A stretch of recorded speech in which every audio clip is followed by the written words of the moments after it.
right, welcome back, everybody. This is Todd Sylvester with the Todd Sylvester Inspires Belief Cast.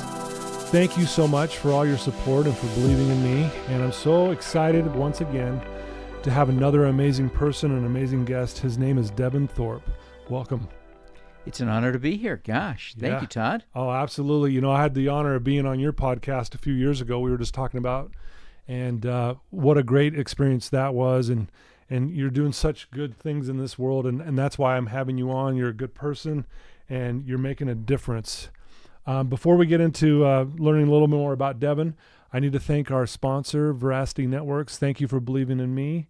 And again, for all your listeners, thank you for all your support. It's been a wonderful ride, and here we go with another amazing story that you guys get to enjoy. So a little bit about Devin. Devin is a best-selling author and a new media journalist. He calls himself a champion of social good, which we'll get into here in a minute. As a new media journalist and founder of the Your Mark on the World Center, Devin has established himself as a champion of social good. As a Forbes contributor with over 500 bylines and over 2 million unique readers, which is really cool, he has become a recognized name in the social impact arena. His Your Mark on the World show, featuring over 1,000 celebrities, including me, CEOs, billionaires, entrepreneurs, including Bill Gates and others who are out to change the world, give him a recognizable face as well. And you really have. You've interviewed some amazing people. You've helped many nonprofits raise millions of dollars, especially that live stream with the YouTube and hashtag Giving Tuesday. You've done, featuring over 90 interviews with nonprofits, which is beautiful. And you've been a CFO for a large corporation. You've lived all over the place. You travel a ton. You're married to your supportive wife named Gail. You have a son named Dayton who works in San Francisco. Yep. So, the list goes on, but I can't wait for us to hear, more about you. And again, thank you for being here. Well, thank you. It's an honor to be invited. I appreciate it, Todd. You betcha. So what does it mean when you call yourself a champion of social good? Explain that to us. It's simpler than it sounds, but I just advocate for people who are doing good to help more good happen in the world. Right. So how do you go about doing that? So my tools are my writing, my speaking, my show, just trying to bring attention to people who are doing good, the solutions that are working, not just the people, but the things they're doing, the solutions that work, to expand and build on those kinds of things so that people do more of that. And so we can either emulate the good or support the good with our work and activities. Love that.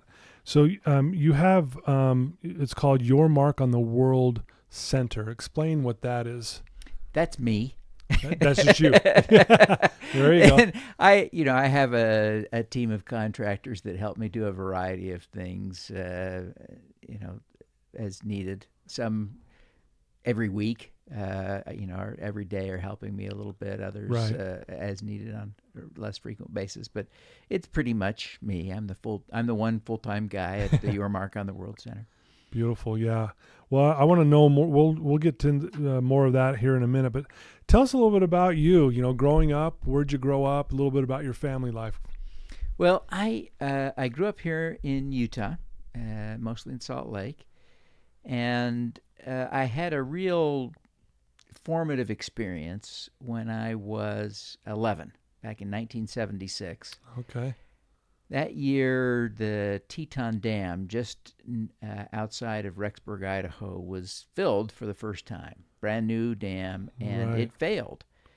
And the first time they filled it, and after it was full, and so it completely wiped out the little town of Sugar City that was right below the dam, and then downstream, it damaged or destroyed about 80% of the structures in Rexburg at the time. Wow. So people came from all over the western United States, especially Mormons. The Rexburg was kind of a Mormon town. It's where BYU Idaho is now, the old Rick's College, and it was there then. Okay. And so people went from all around up to Rexburg to be of help. And so one day that summer, my dad grabbed me and said, "Devin, would you like to go to Rexburg with me?" I said, "Sure, I'd be happy to go." And digging muck and mud out of basements sounded like a good time to me. Right.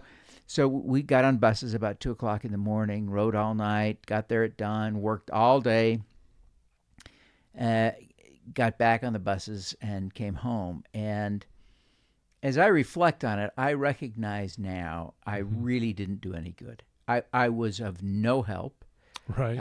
I was 11 years old. I was probably in the way Yeah. more than I was helping, but I didn't know that. I Right. was not self-aware enough as an 11-year-old to appreciate that I was not helping. Yeah. And I did try to help. I was totally engaged the whole time, but it was serious work, and I just was not really up to it, if I'm being honest. Right. But because I thought I had made a difference in people's lives, and certainly I recognized that we had made a difference in people's Right. lives, Yeah. it became one of the most life-defining moments of my whole life, not just to that point, but to now. I look right. back and still recognize the incredible impact that had on me. And so I promised then that I would never miss an opportunity to serve others. I did miss lots of opportunities and still do. But about 8 or 9 years ago, I got fired from the best job I'd ever had as the chief financial officer for a global food and beverage company, and decided to sort of channel that enthusiasm of my youth for doing good and launched a new career. And it's shifted, it's turned a little bit over the years, but I've stayed pretty much on track. I've written 6 books and written for Forbes and done my show, and Sure. I've plugged away at that diligently now for about 8 years. Okay. And it's been delightful in the extreme, Right. because I'm constantly talking to people like you who are doing good in the world, who are making a difference in the lives of others, and we're talking about real problems and real solutions all the time. And it just inspires me. Sure. I'm just left full all the time. Right. That's beautiful. Beautiful story. So it was your dad that took you up to there Yep. at age Yep. 11. Yep. Was this kind of how you were raised? Like, was that your dad's kind of, hey, we're going to pitch in and help? Yeah. Is that kind of where you learned that from? Yeah. I remember one of my first real clear Christmas memories was probably 1970. So I was 5. Okay. And Dad was working as a volunteer, as a chaplain at the prison here in Salt Lake, so at the point of the mountain. And he wanted to give every prisoner a little Christmas something. And so we made little tiny Christmas stockings and put a little, what do you call them? The candy cane. Little candy cane in each of these little tiny stockings for all the prisoners at the prison. And I remember we were just sitting there all night, cutting out felt and sticking the little thing in and gluing them and the whole thing. And that was my dad at his best, for sure. And certainly I hope I learned some of that compassion from him, because he was a great role model in that way. Yeah, it sounds like that, man. And so growing up, do you have siblings? Was it just you? Yeah, I have 5 siblings. There were 6 of us. Okay. Good sized, old school Mormon family. Yeah, so it was interesting. We're a little bit spread out. So my youngest brother is 20 years younger than I am. Okay. So he and I didn't really grow up together. So it's interesting. I have this brother that I don't want to say I barely know him. Of course, I know him well, but we don't have any shared experiences from growing up, because he wasn't there when I grew up, and I was gone when he grew up. Yeah. So we don't, that you think about I don't know if you have siblings, I Todd, do. but I have two. Yeah, and they were closer together. yeah, so you grow Yeah. up with them. And so Yeah. my other siblings, all of them, to a greater or lesser extent, I grew up with them. Yeah. But certainly my youngest, I really never did live, with him. Yeah, I never thought of it that way, but yeah, being that far apart, I mean, you're out of the house, you're gone, you're doing your Yeah. thing. I You know? was on a mission to Argentina when he was born. So I had Oh, already, wow. I was gone. I came home for a few years, and so he kicked around when he was really young. I was around a little bit, but anyway, I think he was 3 or 4 when I Yeah. moved out for good and got married. Okay. Are you the oldest? Yeah, I'm You're the yeah. oldest. Right Yeah. on. So, growing up, what were you involved in? What were some things that you were involved in other than helping other people? Your dad kind of pushing you in the way, but I was always a fan of student government, and I remember I was running for, I think, 7th grade president. Hmm. This would have been a couple of years after the Rexburg experience, and my best friend agreed to be my campaign manager. Okay. And my mother was really the campaign manager, right? So Right, we were sure. doing what she said, Right. and so we came up with this slogan. I think the slogan was "Thank Heaven for Devin." And so my campaign manager was going to come out on stage wearing an angel costume to introduce me at the student assembly. And like 1 minute before we went on with he just crying, he just said, "Devin, I can't do it. I Right. cannot wear the angel suit and introduce you. I'm sorry. I can't do it." And I can't remember now, and it's horrible because we were not super close friends, but this other dude You're right. at the last minute stepped up and said, "Oh, yeah, I'll do it." He was awkward and stumbled, but he at least was willing to put on Right. the angel suit and Sure. introduce me. Of course, one person said she voted for me, and I think I voted for myself. So I think I know there were 2 people At who least voted 2 for- votes. but it was a disaster. But fast forward 6 years or so, I ran for student body president. And it was interesting. I'd been on the debate team, and the debate team kind of hijacked, I don't want to say hijacked, but they really stepped into the process of the student elections and said, this tradition of just electing the best looking kid on the football team to be the president Right, yeah. has got to stop. Right. And so we're going to have some real debates. And so there was a series of debates with all of the candidates. Well, I was on the debate team, Okay. right? And so Right. these are my friends, and I don't want to say that it was rigged in any way, but Right. they brought the process to my skill set. Yeah. And so I won and became Right, sure, yeah. the student body president. And that is one of those things that can be meaningful in life, right? Just as it's validating. Right. Exactly. But yeah. I remember going to the 20-year reunion, and no one remembered me. And when I say they didn't just not recognize me, it's like when I would say things like, "I'm Devin," and they'd say, "Yeah, I don't remember you." I said, I was the student body president, and they go, "Yeah, I don't remember you."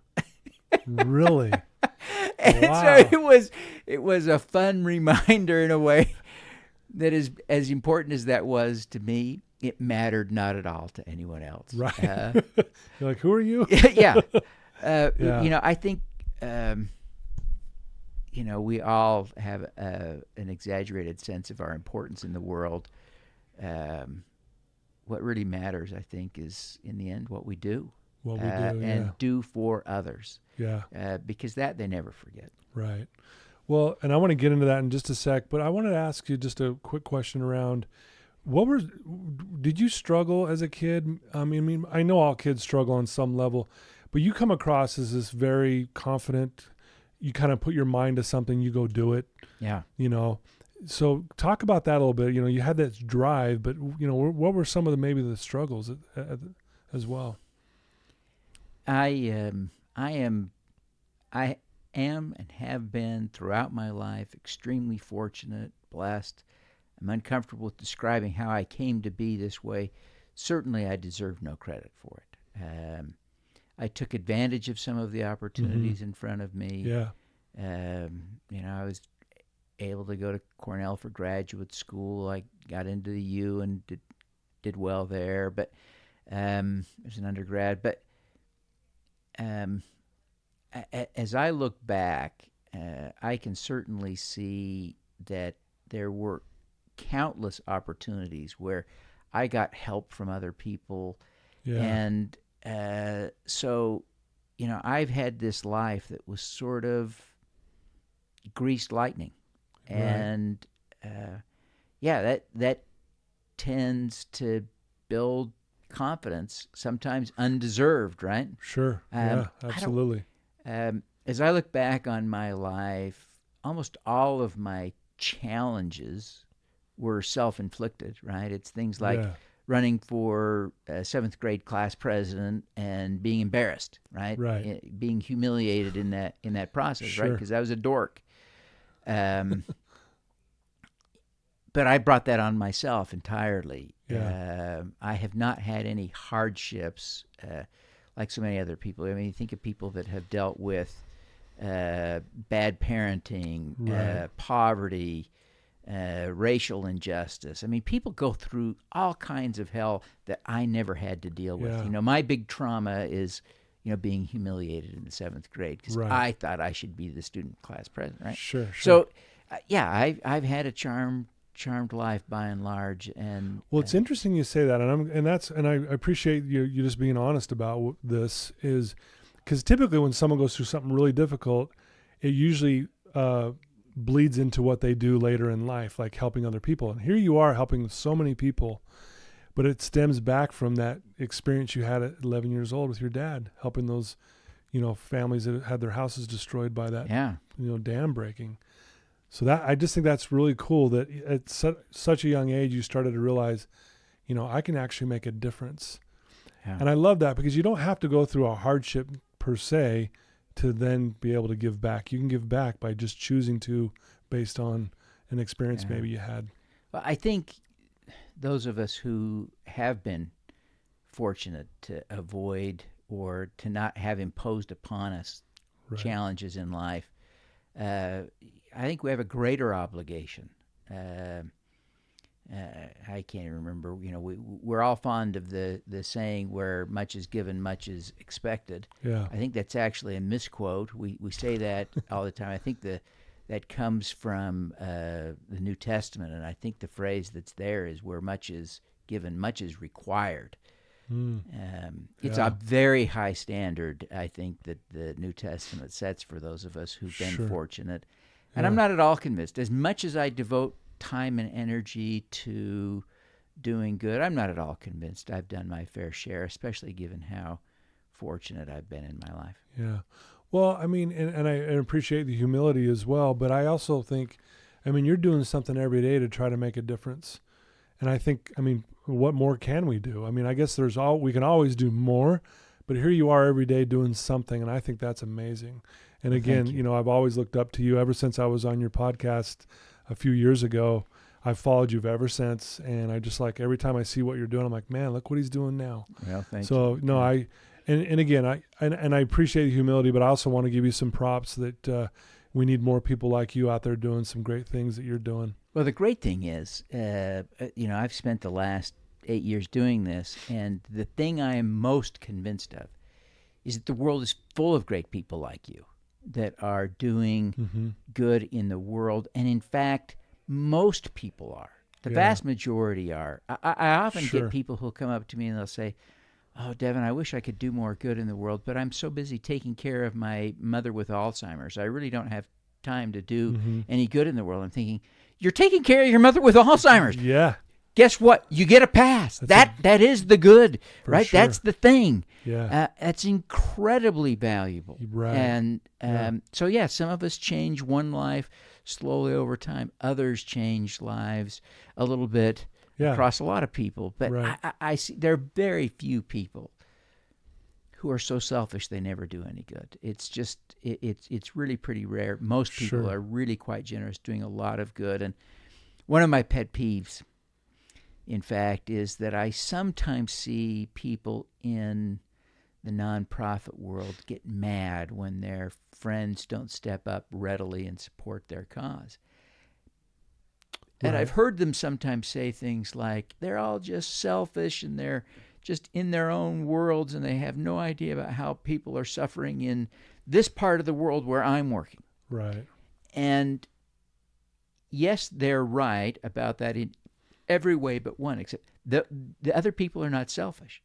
They all have pet projects. Yeah. Maybe it's a mother with Alzheimer's that's Sure. completely but for many, it's just a different nonprofit cause, right? Right. Maybe they're into animal welfare. Maybe they're into homeless people in Utah, and the person that's complaining is trying to save people on the Masai Mara who are living in dung huts, right? Right. And they're worthy too. But I'm not saying there's a difference in the value of those human beings. I'm just saying that sometimes nonprofit leaders get upset because people aren't good. And I'm here to tell you, people are good. Yeah. That altruism is baked into our genes. It's baked into our consciousness. Love that. Everyone is doing good, with so few exceptions that it, obviously it becomes then a task for nonprofit leaders to figure out how to communicate a message that will resonate at the margin and allow someone to be drawn into that work. Exactly. We can't just expect people to jump on our cause because it's our cause. Well, and I love how you said it's baked into us. It's in our DNA. I work with a lot of people who struggle with addiction and things like that. And they come in with this belief that I'm just not good enough. Something's wrong with me. And I always point out and help them realize, well, you weren't born a drug addict, right? You weren't born bad. You weren't born a liar, right? We learn these things throughout life, but we were born honest. We were born good. We were born with love and light and forgiveness in our hearts. And like you said, the desire to give back and help someone. So I'm so glad you pointed that out, Devin. And I think, I don't want to go too far down this rabbit hole because I haven't been there. I haven't lived it. But so many of the people I think that have been through that experience have never lost their altruism altogether. That they still have a sense of community, even in the depths of whatever they're doing. They have friends. They care about their friends. They're doing good things. I think, obviously, drugs and alcohol and addiction will sometimes cause us to do things that we know we shouldn't. Right. But we get out of control. But I think kindness is just something that is so baked into us. Very few people ever completely lose that. Right. No, very well said. Thank you for pointing that out. Well, let's jump ahead just a little bit here. You've been doing this Your Mark on the World Center for the last 8 years. Talk about what a day looks like for you in that, and give us kind of a little bit of more of an overview of what your goal is and what you're trying to accomplish. Well, I probably should say I have announced that we're wrapping up the show. Oh, okay. And I'm sort of in a transition, looking for something new. I'm in discussions with 3 nonprofit organizations about taking over the CEO role. Really? I look forward to seeing where this ends up. But, my routine over the last 8 years, as I keep saying, it's joyful. Right. Occasionally, I feel a sense of tedium because I have just enough, and I am certainly not famous, but I have just enough recognition that I've developed in the PR community, the professional PR, public relations community, that I get about 50 to 150 story ideas every day. Jeez, wow. And virtually all of them are about someone who's doing amazing things. Right. And so it's really hard for me to choose which ones to pay attention to, because I can't tell all the stories. Right. There's just no way. And so, the most tedious, difficult part of my job is screening through those stories and picking the best ones. Pick which ones, and right. I don't think I do a very good job. I'm going to be honest. Right. It's hard to pick the best ones. And so I know there are people out there frustrated that I didn't tell their story. And I hope they don't feel like that means they're less than, because they certainly aren't. Right. It's my weakness, my inability to A, cover more stories, and B, choose the right ones. That right. It has Well, nothing to do with. It'll be tough when you have that many coming in. Yeah, it is overwhelming a little bit. So that's part of my job. I usually do that in the evenings. Go through all the story ideas that I get in the evenings. In the morning, I usually get up, kind of clear my inbox, do a little social media. Part of the job of a journalist these days is to be present on social media, so I'll do that in the morning. And then I work on, I have really, after 1,200 episodes of my show, I've automated so many things. Yeah. So when someone is going to be on the show, I'll send them an invitation, and I'll provide them a link to give me some background information, provide them a link to schedule time with me. Yeah. Then we'll do the interview. I usually do interviews on Wednesdays and Thursdays. I've now stopped, but the pattern was Wednesdays and Thursdays I do the interviews. Because I travel as a speaker fairly regularly, I don't do it every week.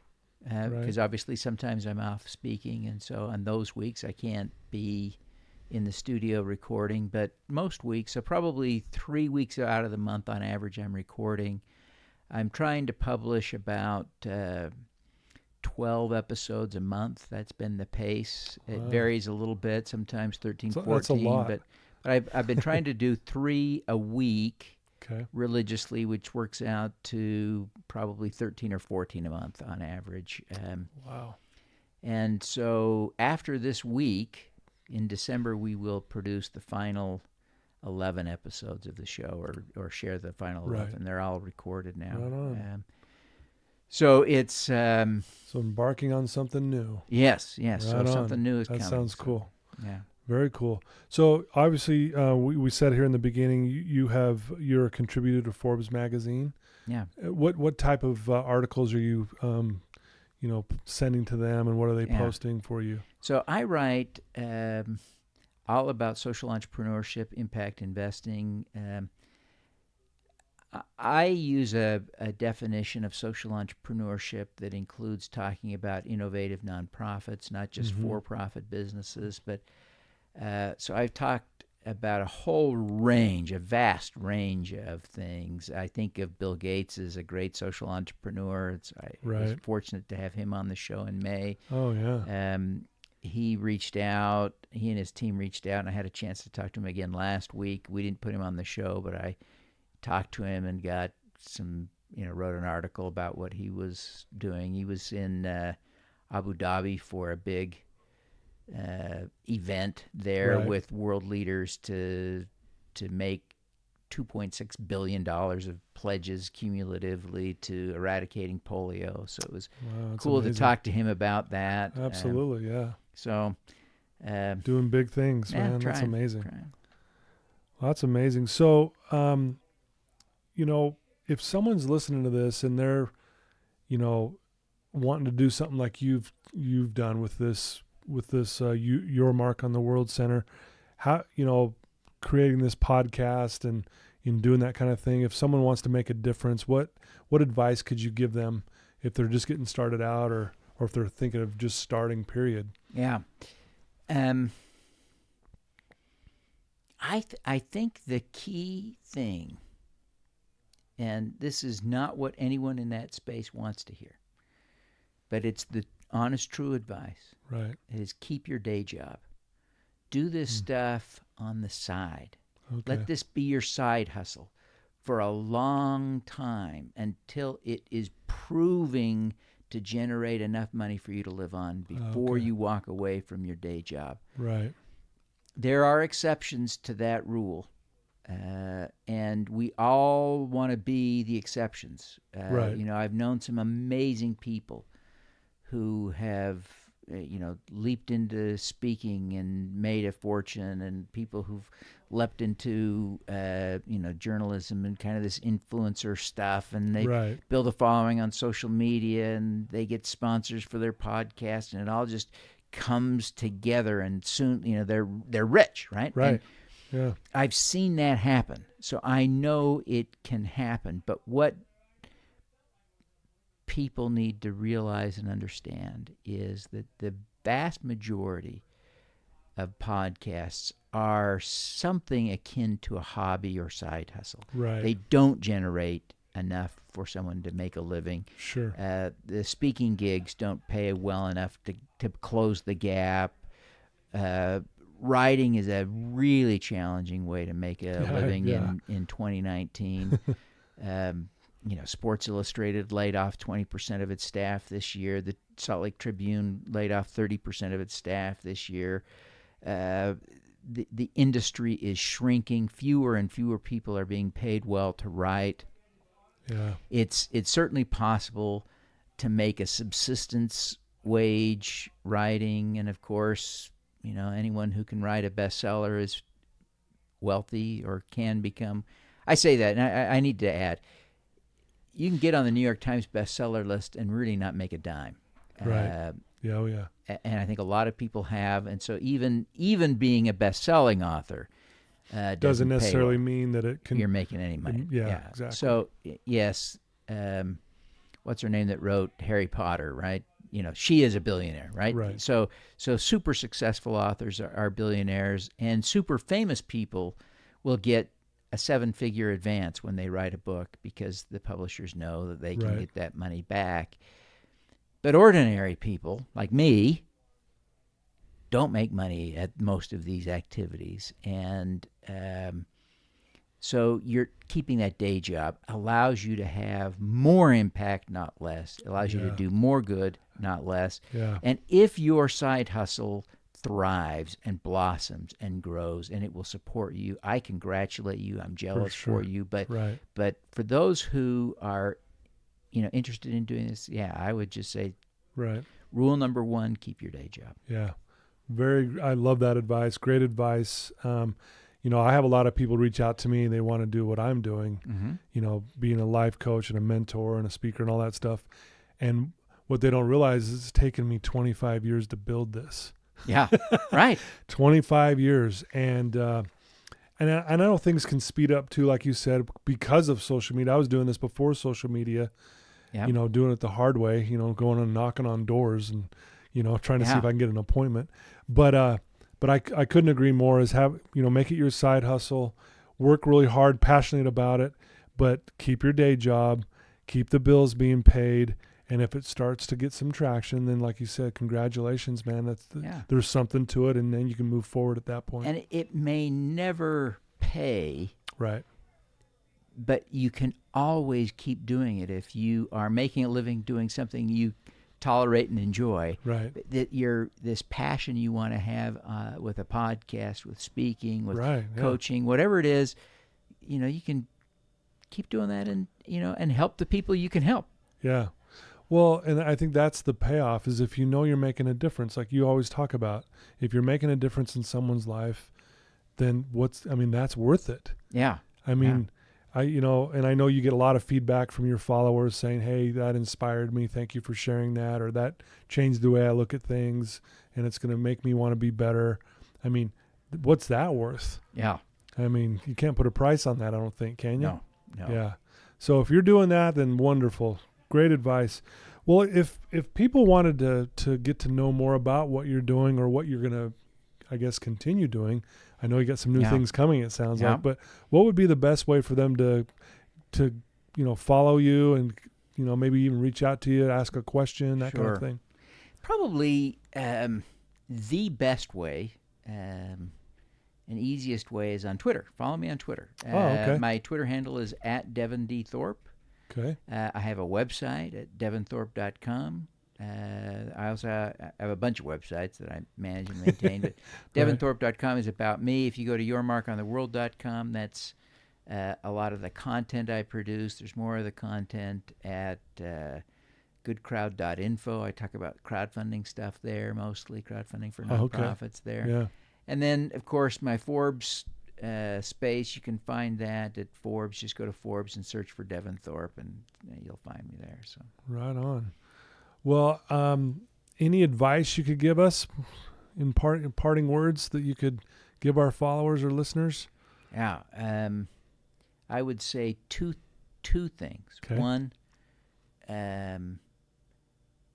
if you reflect for a minute, I'm sure you will identify that you are already doing a lot of good in the world. And, congratulate yourself for that, and then do more. Love it. Very good advice. Very good advice. Well, Devin, I can't thank you enough for spending some time with me today. I really, again, love what you're doing. Sounds like you got some new plans moving forward, which I'm sure are going to be great. I'm looking forward to seeing what that looks like. And, thanks for, you had me on a few years ago. And like I said, I really appreciated that. And a lot of good came from that as well. And I really think a lot of good will come from this episode. Well, thank you. On this Belief Cast today. So thanks for taking the time. Thanks, Todd. You betcha. Well, there you go, listeners. Thank you for your support and believing in me. And again, another amazing guest once again. So they just keep coming. It's wonderful. So thanks so much for your support, and until next time.